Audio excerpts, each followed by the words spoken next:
Our fellow human beings every day that it persists.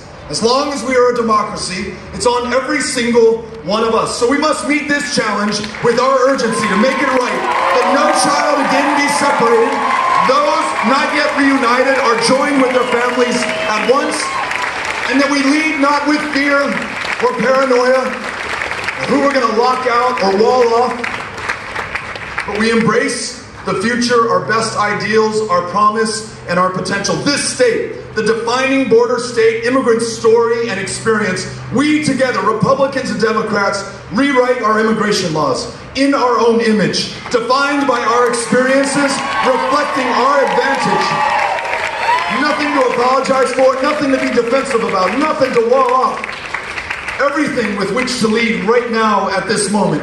And we can continue forward ensuring that dreamers who know no other country but this one, whose home is America, who are every bit as American as anyone else in any way that matters, that they are freed from the fear of deportation by being made citizens here in their country, able to contribute to the maximum capacity, give it all they got right here in the colony in Denton, in El Paso, in Texas, in this country.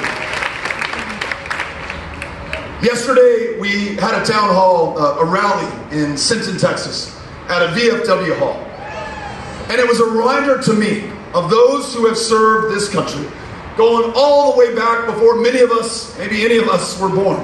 I think of Marcelino Serna from Chihuahua, Mexico, who came to this country undocumented.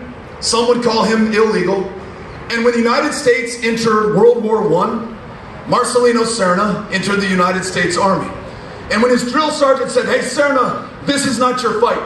You're not a citizen. You don't have to go over there. We're going to send every single man in this unit over to France, but not all of them will return. Why don't you go back to El Paso or go back to Chihuahua? You don't have to do this." And of course, Serna said, "No, this is my country, and so this is my war, and I'm going with this unit." He comes back, though he didn't have citizenship, the most distinguished and decorated veteran from the state of Texas to serve in all of World War I. And so at this point, as this country is building walls with our closest neighbor, with whom we are not at war, our number one trading partner in the state of Texas, the lowest levels of northbound apprehensions since 1971, the year before I was born. As we're building walls, the city of El Paso just dedicated a new international bridge that connects us with the city of Ciudad Juarez, and we named it after Marcelino Serna, right? Connecting our communities again, making sure that we remember who we are. Those who served in World War II, Korea, the Vietnam-era veteran who came back to a country that did not understand his service, met not with the ticker tape parades or the thank yous for your service, just quietly got back to work, raising his family, contributing to the success of his community, being there for this country, showing up, even though this country took 40 years to recognize his exposure to Agent Orange as a presumptive condition for the cancers and the diseases which were consuming him. 40 years before we lifted a finger, spent a penny to make sure that we met our end of the obligation. But I'll tell you what, those Vietnam-era veterans were also my heroes. I see them at every single town hall meeting I hold in El Paso, standing up, not for themselves, not even for their generation, making sure that every generation of veteran that follows, from the first Gulf War to those who will be coming back tomorrow from Afghanistan and Iraq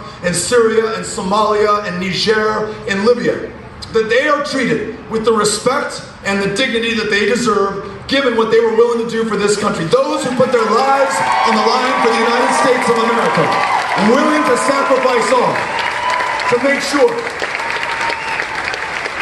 that we are free, that we can pursue our foreign policy goals. They deserve our investment in their mental health care in a country that loses 20 veterans a day, every single day, by their own hand. We should spare no expense. We should bear every burden to make sure that they get the care that they need. In a country where we have too many veterans who are homeless, without a roof over their head, we need to make sure that we get them into housing. We connect them with the career, the education, the small business ownership opportunity that allows them also to live to their full potential. But we must also do this.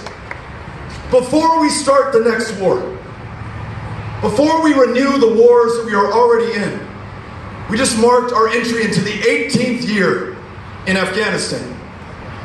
We are effectively 27 years at war in Iraq. I was 18 years old, a high school senior, when George H.W. Bush first announced we were going to war in that country. And through 6 successive administrations, 27 years later, we are still there. If we are unable to answer these questions, what is victory? What is our strategy to achieve it? And why do we fight? Why do we ask you to potentially sacrifice your life?